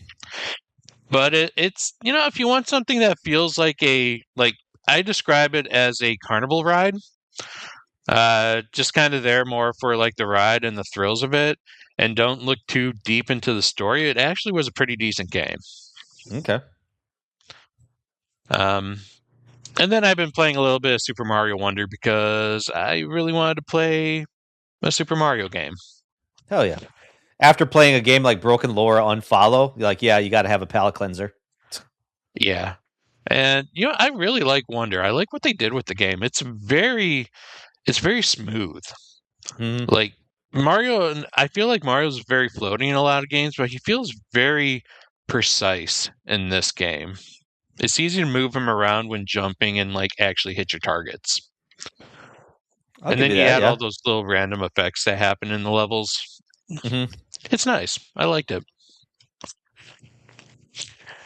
Anyways, that's what I've been playing. We took a very long time with that subject, but you know what? That is the main idea of the show. There was so much to talk about. Well, that's because now we have to talk about shows and cool things we bought in merchandise. So. Yeah. So we're still going to talk about the topic. I said we'd go around at least twice. I think maybe we'll go around once. We'll each give each other the topic we want to talk about is because Taylor's going on a few vacations here very soon. I'm going on a vacation here very soon. Stoy's going on a vacation here within 2 months. There's a lot of vacationing going on between the 3 of us. Mm-hmm. And Stoy's what would be interesting? What if we talked about vacations we would go on for in video game worlds? I'm I like that. I think we kind of did something like that with the XP cast. So let's try and make it a little different and be hey, I'm going to give you a world and I want you to make a travel itinerary for the other ones of us. Mm-hmm. So to kind of so for example, we'll go with Hyrule here very quickly. What are some things you would like to do in Hyrule? Well, you can go explore the ancient city of Hyrule, Castle Town. Visit the go to the volcano shop. Mm-hmm. And go see a volcano. And see the tribal dances of the Gorons. Yeah. Mm-hmm. And then when you're bored of get too hot with that, you can go to Zora Village, take in the sights of the falls, while examining the beauty of the city. Things like that. Yeah. Yeah. So, with that said, why don't I go ahead, Stoy, I want you to sell me on Silent Hill. Okay. What? Bro, you like trauma? I love trauma. You're gonna love Silent Hill. You're gonna love it. Mm-hmm. You're gonna love it. All right, so you can ignore all the things that have been told about this like ancient demonic cult that has to resurrect this god every 50 years. Ignore all that stuff. That's just old wives' tales. There's really no sense of truth to that. What if I really want to learn the history, though? Where would I want to go check out? Probably some of the old decrepit churches that are barely hanging on. I suppose you could do that. Okay. Also, if you don't like sun, Silent Hill is a good place to go to. I burn easily. Yeah. Okay. Cool. You still got to wear sunscreen even on cloudy days. Yeah. The UV rays, cut through the fog too. Yeah. Whatever. But otherwise, yeah, you can you can have a nice chill day. You can hit up a couple cafes. There's a really nice bars, in the area that you could hit up. One's got a broken record player that in order for you to play this record, you have to find record pieces. So that's kind of a cool little fun scavenger hunt you can do. There's Toluca Lake, which apparently, and you can take your boat on there, and apparently it's named after Toluca Lake after an old wives' tale where like a love story happens where a girl wanted to be with this boy.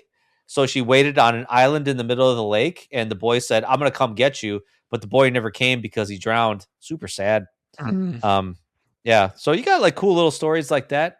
Like I said, ignore the demon cults, especially the kind of like old witchy looking woman that's wandering the street talking about, demon cults and resurrecting her daughter or something like that for whatever reason. So now, are there any good places to take kids to this place? Like any fairgrounds or anything like that? Yes, there are. There is fairgrounds. Okay. Yes, there are fairgrounds. Cool. Ignore the rust and ignore the blood. They're in the middle of reconstruction. So please pardon our dust and forgive the mess. We are working to reconstruct a little bit of that stuff. So kind of bring it into more modern day. Like I said, get rid of the rust. We do require the kids to have their tetanus shots updated before that. Now, what's the mascot like? It's a bunny. Okay, kids love bunnies. A pink, cute bunny. With really big eyes and a little bit of like strawberry jam around its mouth. So it's a very messy eating bunny. Oh yeah, let me tell you, this bunny just like loves strawberry jam. Let me tell you, because all bunnies, as you know, love strawberry jam. So yeah, of course, it's just common knowledge. Yeah, that makes sense. Totally makes sense.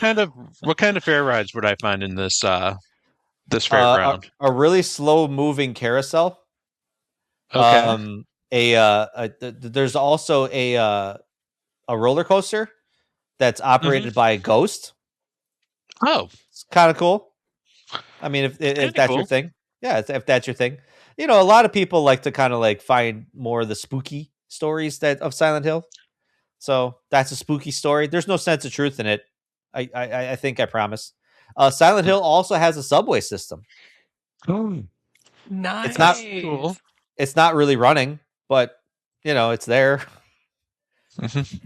Now, what if I wanted to have? Just don't stand too close to the train. Don't stand too close to the tracks, though. Okay. Now, is there any place I can like have a nice romantic getaway? Yeah, like I said, the hotel and spa right off of Toluca Lake. That's a really nice little spot. Okay, and it affords like quiet, right? Like I can enjoy some very much alone time needed. Yeah. There's really no one else. There's really no one else in the hotel, so you don't got to worry about a thing. Yeah. Are the pillows good at least?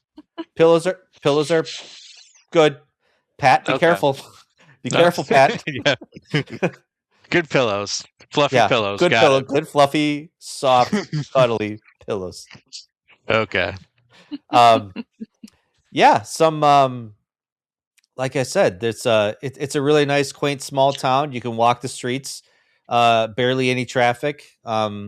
Nice, good houses with dog kennels right in the front. Little dog houses. Mm-hmm. So, I'm trying to think. There's a really nice mall there as well. Okay. There's a giant worm in the basement, but that giant worm isn't going to harm anybody. It's just a giant worm. Yeah. So much to see in a small town of Silent Hill, and the name Silent actually means quiet. So yeah. Interesting. Okay, so I don't know if you knew that. I don't know if you knew that. It sounds like a good place. Taylor, would you ever just vacation here in Silent Hill? Yeah, I feel like he actually did a pretty good job selling it. I mean, I would out of all the places I would go to, I think that would be one of them. I think. But yeah, nice quaint little town, especially you want to get away, from something. It's definitely the place to go. Cool. Yeah. Well, Taylor, tell me about Teyvat. I knew you were gonna do Genshin. Okay, we'll see. We'll see how good I do. See, this one I'm curious about because I need you to tell me. I have no idea what this place is. Okay. Well, there are many nations you can visit in Teyvat, and they all have their unique offerings and fun things to do. So if you like going out to bars and for drinks, you can go to Mondstadt. They're a very merry city.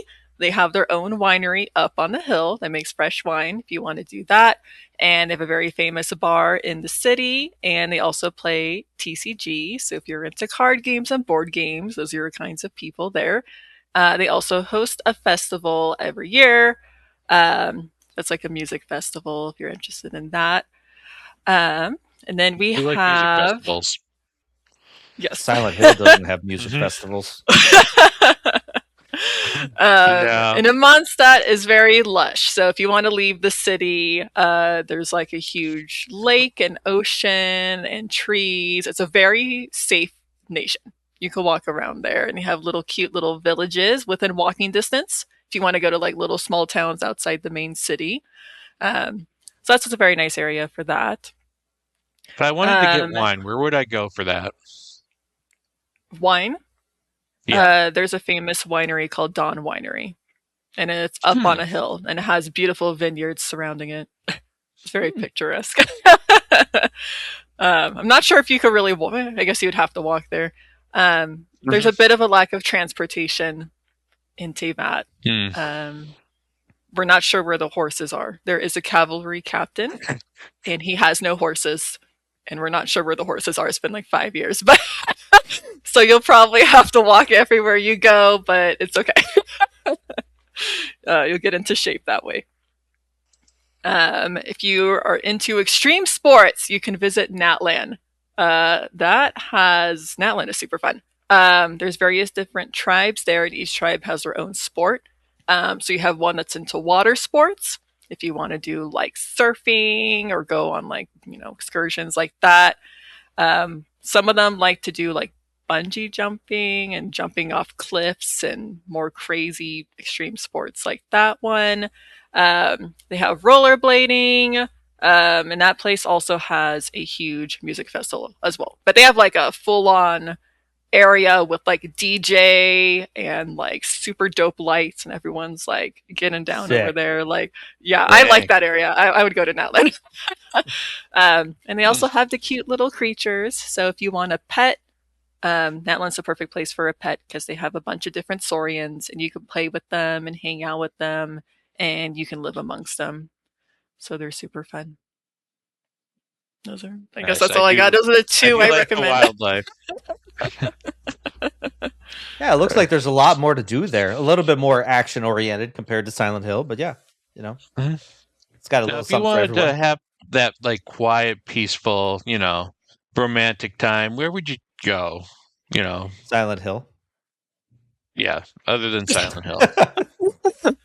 Yeah, Silent Hill's your best bet for peace and quiet. Yeah, ooh, that's a good question. And also, where would be a good place for hiking? Silent Hill. You can't drive into town. You have to like hike through a forest to get into Silent Hill.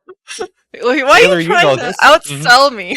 I'm just I'm competing. You have such a good area. I'm trying to compete against you.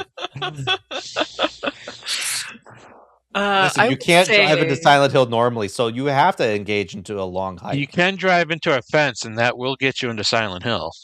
Yeah, but like that fence is pretty rigid, man. Like that fence ain't budging anywhere. I would say if you want to go hiking, you should go to Liyue, because that place has tons of mountains. So if you actually want to go hiking, that's a good place. And it has really beautiful views that can overlook the ocean. And then the main city of Liyue has like a tea house and an opera house. And they're actually next week they're hosting a festival called Lantern Rite. It'll be very beautiful. So they decorate the whole city. They have floating lanterns in the sky and all these gorgeous like lights around the city. And that's a very romantic destination. So cool. I got a lantern tattoo. Do you really? Yeah. It needs to be colored in. Hey, but, you know, technically perfect. And that's perfect for you. Yep. I like floating lanterns. Yes. It's like the Tangled scene. It's very pretty. They're all just like up in the sky floating. So it's really nice. You know, I took a picture of that scene in Kingdom Hearts 3, and I used that as like my theme backdrop for like the longest time on my PS4. Oh. It is so beautiful. Cool. You know what? Tibet seems like a very interesting place to check out. You know, I would definitely be into that, the Lantern Festival, seeing all the pretty lights, seeing the wonderful nature. I'm sure Stoy would like to do the extreme sports in Atlan. Yeah, that's cool. Are there any breweries there instead of wineries? No, there's bars, but breweries is Def Mondstadt. That's the nation of drinking. Oh, okay. The nation of drinking. Okay. Well, maybe in the next nation, you know, that's supposed to be what, Russia? Russia. I was going to say Russia's got the vodka. Russia's got it. It's got the vodka. Yeah. Mondstadt's the German nation, so that's why they're big on beer. That's why they have the beer. Yeah. The fest beer and stuff. All right. Well, you both have made me want to go and travel to your various destinations, so good jobs. A little bit of something for each. Pat. Yes. If I want to go to a Spanish village, where would I go? Spanish village. I want to get some authentic Gothic looking European culture. Maybe Spanish, you know, a little bit. Deep in the woods though. I don't want to have like, you know, a major city or anything like that. I want to go deep in the woods. Nice rustic feel, you know, old cabins. How do you feel about bingo? Bingo? Yeah. Tell me more. Telling you more? Well, I got this very, very rustic civilization. You would have to drive out there, and it's like deep in the woods, probably like at least an hour or so off the path. You know, and really the only way you can get to it is like a rickety old bridge. Okay. That you have to cross. Most locals tend to avoid it, just because it's a very sleepy village. You know, it feels like you stepped right back into the 1800s. Oh, interesting. Yeah, you know, you get some very choice meals, such as they use every part of the animal except for the meat in their meals. You know, you see like pots of like what look to be intestines. You know, and flies are a very, very big part of the meal. It's a good source of protein. So it's got some unique tastes in its food. Do they have a lot of livestock like wandering around? There's some here and there. You know, there's some cows. There's some Chickens? The wolves were. Chickens, right? I mean, there's definitely chickens. Like, if you're lucky, you can find these chickens that lay golden eggs. Ooh, that's kind of cool. Mm-hmm. Yeah, but just don't throw and hit anyone with the golden eggs. They tend to hurt a little bit. Oh, okay, all right. Well, eggs do kind of hurt, yeah. Especially on small people. Do not throw golden eggs at small people that look like Napoleon. So one of my side hobbies I like to do is to shoot jewelry with my handgun. Is this a place I can do that? Yes, they actually have. Like it's kind of it's almost like a scavenger hunt, but you can't. I like scavenger hunts. Hands. You have to shoot them. That's what I'm talking about. That's what I'm here for. That. Yeah. You hear me say it all the time. One of my favorite hobbies. Yeah, but you have to be careful. Sometimes when you shoot them, they can fall into dirty things. Oh, I'm not a fan of that. Yeah, and you don't want to touch it. Just because it is out there, the water isn't exactly the most cleanest. You might find some corpses or some like giant like salamanders in the water. Oh, that's not cool. Yeah, but there is a beautiful castle with a very, very awesome mechanical clock-like man in this castle. Oh, cool! Is he a nice guy? A nice man? No. The guy's not really a very nice guy. He's kind of a recluse, and he has like these two gigantic bodyguards. But you want to see the castle from a distance. That's fair. There are some other places you can check out. There's some nice hiking around the mountainside. There's a little fishing? Like the fishing could be better, to be perfectly honest. Like the salamander kind of ate all the fish. Are they bigger fish or are they smaller fish? Like how big are the fish? You know what? There are some locations where the fish can get actually pretty big. Really? Now that I think of it, but they're like in caves. Oh, interesting. Yeah. Okay. All right. Cool. And also, like people like to sneak up behind you and they shout weird things in Spanish. Oh, so they're like trying to give you like backwards hugs or something like that? Yeah, they like. That's to a really cool local hugs. custom. Yeah. Yeah. And there is one person you need to be wary of, though. He kind of wears a robe, and he likes to like open the robe like in front of you at times. People think he's probably streaking, but that's kind of gross. Well, at least there's no guys with like running around with chainsaws in this village, right? Well, we don't know if they're guy or girls. They tend to wear bags on their heads. Oh, okay. All right. All right. I'll have to steer clear of those people. Yeah, I mean, they're friendly. Like, they'll open paths for you if you need to. Like, there's a lot of outgrowth that needs chainsaws, so they're useful. That makes sense. Yeah. Mm-hmm. So, but it does have a little bit of a bug problem, so it might not be good to check out during the summertime. Maybe wait till it gets a little colder. They don't do well in cold. That's fair. That's fair. So, any splunking to be had? Exploring caves and stuff like that. Yeah, I mean, there's caves. You can find treasure in those caves. Sounds like this place is very adventurous. Yep. I would say, though, if you do travel, wear a leather jacket. Okay, cool. Yep. And they do like bingo. Like, they will literally quit everything and go to the nearest church and play bingo. Okay, cool. All right. I also like bingo. So that sounds fun. Cool. Well, this place sounds like right up my alley. Yep. It's, it's kind of like, people say there's an evil vibe to it, but I feel like it's pretty residential, to be perfectly honest. It sounds pretty rustic. You just got to decide if it's for you or not. Right. I mean, anything's better than Raccoon City, I guess. Yeah. We just described Resident Evil 4, just in case you didn't know.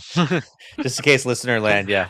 You did not sell me on that, Pat. I would not visit that. It's not a good place to go. I wanted to give Pat a challenge. I was like, you need to sell me on this place. Cause you should have left out some guy opening his jacket and people speaking Spanish in your ear behind you. I don't like that. People giving you hugs from behind. Like, yeah. Yeah. I'm good. So long as I can do backflips off of walls in this place, this place is amazing. Do you like it? Also doesn't sound. I do. All right. Yeah. All right. Well, Stoy, do you have something for Taylor? Taylor, I hear about this underground cavern system that is full of bugs. And I'm kind of curious about it. Like I hear the tunnel system is massive, and apparently each section has different names for them. Yes, believe you're talking about Farloom. yes, that's the city, because there's so many other different like sub. There's like other like suburban areas and stuff like that in this large massive cave system. I guess the one question I have is, what's the mass transit like? Like, is there a mass bus? Transit? Yeah, there is a bus actually. It is. Is it like an actual bus? It's a bug bus. Yes. This is tunnel system, like you said, full of bugs. Your transportation is a giant bug, but is a friendly bug. He's very nice. He's a friendly bug? He's a friendly bug. Is he friendly right from the get-go? Like when you meet him? No. You will have to tame him. You will have to find a way to tame him. How do you tame him? Do you just sing to him or something like that? You may have to hit him a few times to calm his temper. That's interesting. Okay. He's a little he doesn't like strangers, so he gets a little aggressive, but if you can just, and calm him down. So you have to establish dominance with this. It's like breaking a horse. Yeah, okay. You got to jump on it and you got to ride it until finally okay. Do the little cowboy thing. Okay. Yes. But once you show it who's boss, it is actually very nice and friendly, and it'll take you anywhere you want to go in those tunnels, like anywhere. It's the best mode of transportation by far. If you do not have that, you have to walk everywhere by foot. There is no other mode of transportation. So unless you want to get your 10,000 steps in like every day, I'd recommend finding the bug bus to tame. Okay, good to know. Are there any good places to, like spa places or anything like that? Yes, I'm glad you asked. There's a city called Bellheart. It's a very small town, very quaint town. I think there's only like 5 people living there. Okay, all right. But there's like 2 shops and a home or a hotel room, I guess in this case. It's very, very peaceful. There's you don't have to worry about anything, and in your hotel room you have a lovely spa. Oh, that's kind of nice. It is nice. You can just go there whenever you want. It's warm at all hours, and you can just sit in there and relax, and it's very rejuvenating. How about hot springs? Any hot springs in this place? Hot springs? Yeah, like a big area where you could just dip your toes into this hot water and relax. Anything like that? It's private, right? This contained room with hot water is very private. Very private, right? Yeah, like no one's watching you, right? Yes. If you find there's a traveling group. What? They're the flea caravan. They travel around. It's a group of fleas. And the fleas are very cute, so don't be off put by fleas. But they're a traveling group, and they do have a hot spring. So if you run into them on your travels, you can ask to go use their hot spring if you want. It's very private. It's like one person at a time. Yes, it is. I assure you, it's very private. One person at a time. You're the only one who's in there. No one can see you from the outside. Okay. All right. Very relaxing experience. Good to know. Are there a lot of parks here? Parks. Like places to sit, like park benches? There are benches all over the place, yes. I would say that if you're looking for more like a park, there's certain places you should head to. So, for example, I would say Shellwood and Farfields are very green and luscious and beautiful. So, if you're looking for that, there are benches spread out around those areas, and you can just sit down and relax and take in the scenery. All the benches you can do that with? All the benches you could sit down and relax? Every single bench? I'm just curious. I'm curious. Yes, every single bench you can sit on. I mean, there's at least there's one or two benches that have a bigger impact, but yeah, I was gonna say because I want if I see a park bench, I want to look at that park bench and be like, that looks like a comfortable place I can rest and sit down on, and not have to worry. Yeah, not have to worry about any tomfoolery or any tricks, or traps, Well, that's a chance you'll have to take. Okay. So, all right. But I'll say 90% of them are safe. 90% of them. Okay. Those are good odds. Yeah. What's their music culture like? Yeah. One of my favorite instruments is that little that little triangle thing. Do people there play anything like that? Any instruments like that?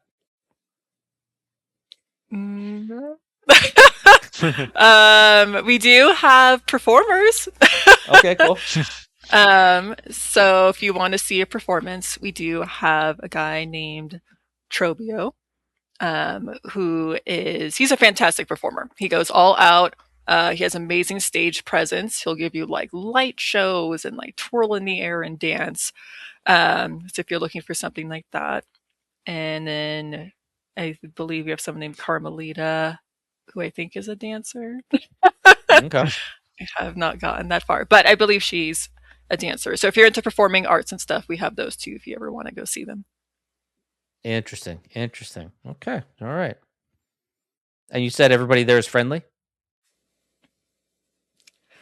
For the most part, yes. Okay. It depends what areas you head to. But if you go into the towns, everyone is friendly in the towns. So I guess my advice would be wary if you're traveling between towns. Got it. But when you're in the towns, you are very safe and everyone there is super friendly. Good to know. Stay in town. Mm-hmm. Sounds like an interesting place. There's a lot of different environments. So if you are into traveling, like we have like an area that's like a desert. If you like that type of environment, we have a beautiful mountain that's covered in snow. So if you enjoy snowing and excursions like that, you can head there. What about like cathedrals? And like they have a very, very beautiful cathedral. And like choirs singing 24/7. Yes. The Citadel is very beautiful. I do highly recommend that if you travel here. I feel like that's like a top spot you should see. They have the choral chambers, which you said has beautiful choral music in the background. It's very beautiful, very serene, very peaceful. And then you can also head up to High Halls, which has some like water features in it, but also very serene and beautiful as well. And then in the Citadel, there's a little tiny building or village in the top right that you can hang out at that has a bench and a kind of like a home and stuff if you would want to stay there during your travels. Cool. Sounds like a lot of things to see in this place.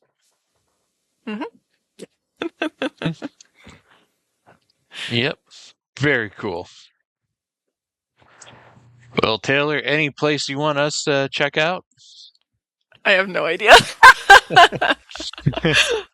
No, you guys can give each other another one if you want. I have no idea what to give you guys. I was trying to think, trying to describe Night City. Like that would be an interesting place if you're big into large, grand cityscapes. But Night City is an awful place to go to. I know it's got a good racing scene. Yeah, I guess. You got the outskirts of Night City. Chinatown's pretty cool. Yeah, there's it's got its own unique culture depending on what part of the city. Like if you're in the south, you got kind of like a little bit of a Jamaican vibe going that's on. true. Yeah, You know, the lot of Middle open land. East is the Middle East kind of has more of a Hispanic culture. Of course, you mentioned China or more of a Japantown. Ranging. There's all sorts of food vendors you can go check out. Interesting cars, multi-level cities, skyscrapers, the lights. Oh man, those lights. Yep. The athletics and the sport scene is really good. Like you can go to gyms and like box robots, which is kind of cool. And I can hear you get some pretty cheap cybernetics there too. Yeah. Like if you ever wanted to modify different parts of yourself, you can find like just about any corner there's a doctor that will give you very competitive pricing. Cool. In a reputable place, right? Like we're talking like clean places. Yeah. Cleanest you'll find in the city. Not some dingy little holes in the wall. Yeah. Because I care about my body. The one thing Night City does have a lot of is adult entertainment. Cool. So, if you really want to experience what the nightlife has to offer, it's got all sorts of bars of various types, ranging from like the fine dining experience to the grunge rock kind of bars. And then it's got all sorts of shops that you can explore and places where you can rent your own 3D videos that get beamed directly into your brain. Awesome. And you just see it right in front of you, right? Just right in front of you. Like you just like hook like a little chip right into your brain. And it's like a dance, right? You get a whole show. Cool. And it's like it's right there. Like the like a dance, like a dance in your brain, right? Yes. Yeah. It's completely real to you. Awesome. I mean, if you want the real thing, there are places like that too. Yeah. Yeah. I mean, there's a little bit of everything for Night City, but you can also go out and explore, some of the what's outside Night City. See some of the energy farms. Check out some of the old looking motels that people used to have back then. Climb up big pile mountains of junk. I hear there's a washed up rock star that's living in Night City too. I wonder if you can visit where he lives in his mansion. That'd be kind of cool. That could be. Yeah. But, it's got all sorts of fun little places, Night City. Yeah. A little something for everybody, like I said. Cool. Well, I don't know about you guys, but Silent Hill sounds like the better place to visit. So I think if you're looking for tranquility, that would be the place to visit if you just want peace and quiet and solitude. Yeah, it's got something a little bit for everybody. Like I said, it's got a theme park there with, like I said, under construction, but it's still a nice little theme park with nice rides and stuff. And it's got a nice lake. You could take the boat out and just, You did say there was hiking. Yes. That's pretty nice. Like I said, that's literally the only way to get into the town is to actually hike. You got to park outside. Drive into a fence. Yeah, I suppose you could do that. Yep. So you got to be careful out there. Sometimes people just run out in the middle of the road while you're driving. So yeah, apparently there's a lot of dogs in the town too. Yeah, but no one seems to see them. Yeah. Yep. I don't think they have skin on their bodies. It's kind of weird. It's a weird thing, but anyway. I hear the town's basically also ruled by a dog. Yeah. Is that true? Yeah. And there have been sightings of UFOs in the area too, actually. Ooh, I love UFO sightings. Yeah. I forgot to mention that. That's usually a big draw for people. The town is ruled by a dog. I don't know. That's all we can say. That's all. That's all we can say. That's all we can say about that. It makes me worried about the laws and regulations in a city ruled by a dog. So it makes me a little wary. I mean, that's not a real It's not a real spoiler, I suppose, if we were to say that that's one of the secret endings in the game. Most where of it's like you Silent Hill discover has a secret ending that revolves either around a dog or UFOs. Yeah. And you got to do certain things in order to obtain these endings. Like, I don't know, Taylor, if I mentioned to you, I got the UFO ending from Silent Hill F just recently. And I was like, that was actually kind of funny. How interesting. Yeah. Mm-hmm. All right. Well, I hope we all will enjoy our various vacations in these awesome video game worlds, as well as the vacations that we are all going on here in the next few months. Yep. So use your PTO, everyone. Yep. That's what it's there for, to go out and experience everything that the world has to offer. Yep. All right. Well, that's it, guys. Thank you all for listening in here. And thank you, Stoy. Thank you, Just Taylor, for joining me today. It's always fun having conversations with you guys. Always fun. Yep. We should do this again sometime. Yeah, maybe not next week, but maybe the week after that. I think I'd be maybe free. The week after. Sure. Yeah. We'll give it like 2 to 4 weeks, depending on our schedules. Yeah, sure. We'll make it work. We'll make it work. Totally down. Yeah. Cool. All right, and thanks everyone for watching and or listening.